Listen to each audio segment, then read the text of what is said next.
South India shopping మాల్లో blockbuster Ashadham #1 kilo sale.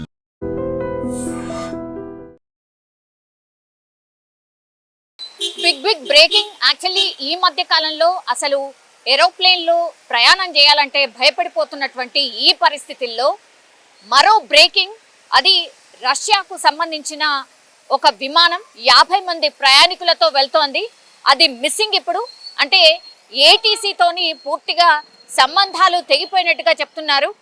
ఒక్కసారిగా ఈ వార్త బయటికి రావడంతో ఒక కలకలం అయితే క్రియేట్ అవుతుంది. ఎందుకంటే ఎవ్వరు కూడా మన దగ్గర అంటే అహ్మదాబాద్ నుంచి లండన్కి వెళ్తున్నటువంటి ఫ్లైట్ ఎప్పుడైతే నివాస ప్రాంతం ఒక హాస్టల్ బిల్డింగ్ మీద కూలిపోయిందో అప్పటి నుంచి కూడా అసలు ఏరోప్లేన్ అంటేనే భయపడిపోతున్నటువంటి పరిస్థితి అదొకట.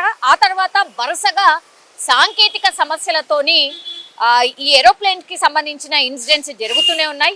ఈ రోజు కూడా టెక్నికల్ ఇష్యూతోని ఒక ఎయిర్ ఇండియా విమానం అయితే ఆగిపోయినటువంటి సిచ్యువేషన్. రోజుకి కనీసం 2-3 ఫ్లైట్లకు సంబంధించిన ఇన్సిడెంట్స్ నడుస్తున్నాయి ఒకవైపు. ఇంకోవైపు ఏమో ఇప్పుడు ఏకంగా రష్యాకు సంబంధించిన ఫ్లైట్ అది 50 మంది ప్రయాణికులతో వెళ్తోంది. అది చైనా బార్డర్లో మిస్ అయిపోయిన పరిస్థితి. అయితే ఇంకా మరికొద్ది సేపట్లోనే ల్యాండ్ అవుతున్నటువంటి క్రమంలోనే పూర్తిగా ఏటీసీతోని సంబంధాలు తెగిపోయాయి కంప్లీట్లీ.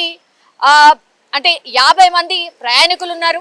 అట్లాగే ఎట్లాంటి ఇన్ఫర్మేషన్ లేదు. అంటే జనరల్లీ ఫ్లైట్కి సంబంధించిన ఇన్సిడెంట్స్ జరిగేటప్పుడు ఆర్ ఏమైనా సాంకేతిక సమస్యలు వచ్చినాయా లేకపోతే ఇంజిన్లో ఏమైనా లోపం ఉందా ఇట్లా ఏమైనా సమస్య ఉంటే డెఫినెట్లీ పైలట్ ఏటీసీతోని కొంత సంప్రదించే ప్రయత్నం చేస్తూ ఉంటాడు. అట్లాగే టెక్నికల్ ఇష్యూ వచ్చింది, ఏం చేయాలి ఏంటిది అనేది కూడా కొంత అధికారులతోని ఏటీసీతోని సమన్వయం చేసుకుంటూ ముందుకు వెళ్తూ ఉంటారు. చాలా టైమ్స్ అయితే ఫ్లైట్లో ఏమైనా ఇష్యూస్ ఉన్నా టెక్నికల్ ప్రాబ్లమ్స్ ఉన్నా కూడా ఏటీసీతోని డైరెక్ట్గా ఈ పైలట్లు సంప్రదింపులు జరుపుతూ చాలా మట్టుకైతే రిజాల్వ్ చేసుకుంటూ ముందుకు వెళ్తూ ఉంటాయి. కానీ ఇప్పుడు అంటే రీసెంట్లీ జరుగుతున్నటువంటి సంఘటనలు అది కూడా వరుసగా సంఘటనలు ఇవన్నీ కూడా కొంత భయాందోళన రేకెత్తిస్తున్నటువంటి పరిస్థితి. అండ్ అహ్మదాబాద్లో జరిగినటువంటి సంఘటన తర్వాత ఈ 11A సంబంధించిన సీట్ అంటే ఎమర్జెన్సీ దగ్గరలో ఉన్నటువంటి సీట్కి కొంతమేర అయితే డిమాండ్ పెరిగింది మనకు తెలుసు. అంటే అందులో కూర్చున్న వ్యక్తి ఒకతను అంటే సజీవంగా ఒక్కడే మాత్రమే బతికి బయటపడ్డాడు కాబట్టి ఆ సీట్కి కూడా డిమాండ్ పెరిగింది. ఇవన్నీ ఉన్నటువంటి పరిస్థితుల్లో ఇప్పుడు రష్యాకు చెందినటువంటి ఒక విమానం మిస్సింగ్ ఇప్పుడు కలకలం అయితే క్రియేట్ చేస్తోంది, మరింత భయాందోళన రేకెత్తిస్తోంది. దేశంలో ఉన్నటువంటి అన్ని అంటే ఈ ఏరోప్లేన్కి సంబంధించిన వ్యవస్థను కూడా ఒక రకంగా షాక్కి గురి చేస్తున్నటువంటి పరిస్థితి అయితే కనిపిస్తోంది. ఇది ఎగ్జాక్ట్లీ ఎక్కడ అనేది నేను చెప్పే ప్రయత్నం చేయబోతున్నాను. యాక్చువల్లీ ఇది రష్యాకు సంబంధించిన అంగారా ఎయిర్లైన్స్కి సంబంధించిన విమానం. ఇది 50 మంది ప్రయాణికులతో వెళ్తోంది. చైనాకు శివార్లో ఉన్నటువంటి ప్రాంతం అమూర్ ప్రాంతంలో టిండా ప్రాంతానికి వెళ్తున్నట్టుగా ఈ విమానంకి సంబంధించిన అప్డేట్ అందుతోంది.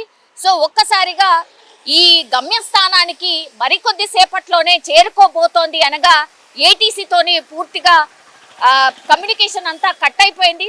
ఇప్పటికీ కూడా రష్యాకు సంబంధించిన వాళ్ళు రష్యాకి సంబంధించిన అఫీషియల్స్ కూడా అసలు ఎక్కడ ఏటీసీతోని సంబంధాలు కట్ అయిపోయాయి, ఏమై ఉంటుంది అంటే ఇంజిన్ ఫెయిల్యూరా, టెక్నికల్ ఇష్యూస్ ఏమన్నా వచ్చాయా లేకపోతే ఇంకేమన్నా జరిగి ఉంటుందా అనేసి కూడా పూర్తి స్థాయిలో ఒక ఎంక్వైరీ అయితే చేస్తున్నారు. ఈ వార్తకు సంబంధించిన అప్డేట్స్ ఆర్ డెవలప్మెంట్స్ ఇంకా కూడా మనకు అందే అవకాశం ఉంది. కానీ ఇప్పటికైతే పూర్తిగా ఈ రష్యాకు సంబంధించిన ఫ్లైట్ అయితే మిస్సింగ్. అందులో పూర్తిగా 50 మంది ప్రయాణికులు ఎవరైతే ఉన్నారో వాళ్ళ పరిస్థితి ఏంటో తెలియదు.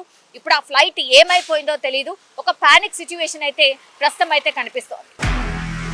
నిజంగా ప్రస్తుతం ఉన్నటువంటి సమాజం దేనికి ప్రయారిటీ ఇస్తుంది?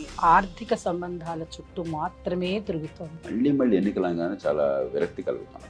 మంచి అనిపిస్తుంది కదా, లేడీస్ కూడా ఛాలెంజింగ్ జాబ్స్ చేసినప్పుడు చాలా బాగుంటది. ట్రాఫిక్ అసిస్టెంట్స్ గా నియమించిన ట్రాన్స్జెండర్స్ అందరితో సాల్యూట్ చేయించుకుంటున్నారు. ఫుడ్ డెలివరీ ఇవ్వటానికి వెళ్ళినటువంటి డెలివరీ బాయ్ అనిల్ పై కళ్ళ ముందు పెళ్ళండి